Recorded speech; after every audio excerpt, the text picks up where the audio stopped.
We welcome you back to CBS Mornings. We want to share a CBS News investigation into what it is literally a life or death situation for many Americans. More than 100,000 people in this country are waiting for an organ transplant right now. Think about that for a second. But only slightly more than half that number are expected to receive an organ within 5 years. Now we've got exclusive details from a she's trying to say, from a congressional investigation that's raising some very serious questions about whether groups meant to make those donations happen are really doing enough. Our consumer investigative reporter Anna Werner also spoke to a woman whose life is in the balance. It's a daily battle. This is what dominates Lorena Goldring's life. 4 hours a day, 5 days a week, sitting hooked up to a machine for home dialysis. It's the only way to clean her blood while she waits for a kidney transplant to keep her alive. I only have one shot at a transplant, and until I get that call, my life is dependent upon a machine. A lot of dialysis patients are sitting around like me, just wondering, when will we get the call?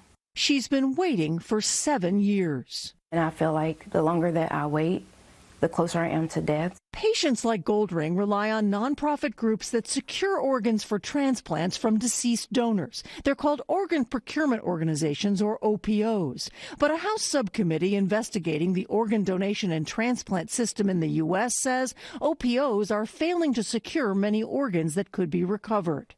Subcommittee Chair, Representative Raja Krishnamoorthi. 17 to 20 people a day die on the wait list because they can't get organs, and the OPOs are just not recovering enough organs and making sure they're getting into people who need them. In August, the Senate Finance Committee said its 2.5-year investigation found from the top down the U.S. transplant network is not working, putting Americans' lives at risk. And now in a letter sent to OPOs yesterday, the House subcommittee is raising questions about whether data provided by OPOs may be inaccurate and incomplete. If you don't have proper data, then you don't know what organs exist and are usable to go into people who need them. Several OPOs told us in response their data is accurate and they're committed to saving lives. The United Network for Organ Sharing, UNOS, said its systems are audited annually. And UNOS's Dr. Matt Cooper, the board president at the time, told us in May, the data clearly demonstrates that year over year, our transplant system continues to be more and more successful. But not everyone in the system agrees. Matt Wadsworth heads one of those OPOs in Ohio. Do you believe that many of the OPOs nationwide are failing? Absolutely. He's the chief executive of OPO Life Connection in Dayton. In his first 2 years there, he says his organization doubled the number of organ donors in his region, which meant many more lives saved. At the House Subcommittee's hearing in 2021, Wadsworth told members of Congress other OPOs should be doing better, too. OPOs are grossly inefficient and unaccountable. Unaccountable, he says, because before this year, when the government changed the way OPOs are evaluated, some OPOs were able to make their numbers look better than they actually were. So you're the head of an OPO, and you're saying, yeah, a lot of these guys were manipulating their data. Yeah. And when they manipulated the data, what did it make it look like?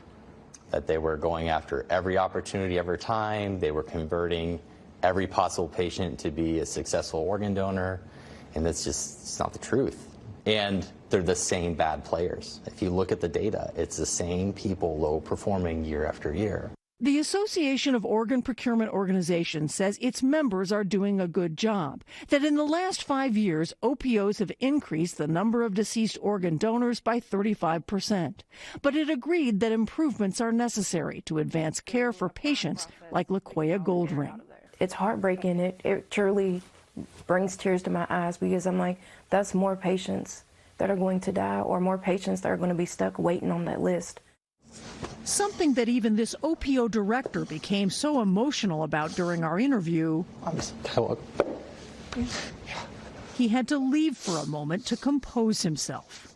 Well, why does that make you so emotional? Because there's people dying. You know? Yes. Wow. Goodness, new regulations passed during the Trump administration set new standards for OPOs and a process to decertify them if they're below par, but that won't happen until 2026.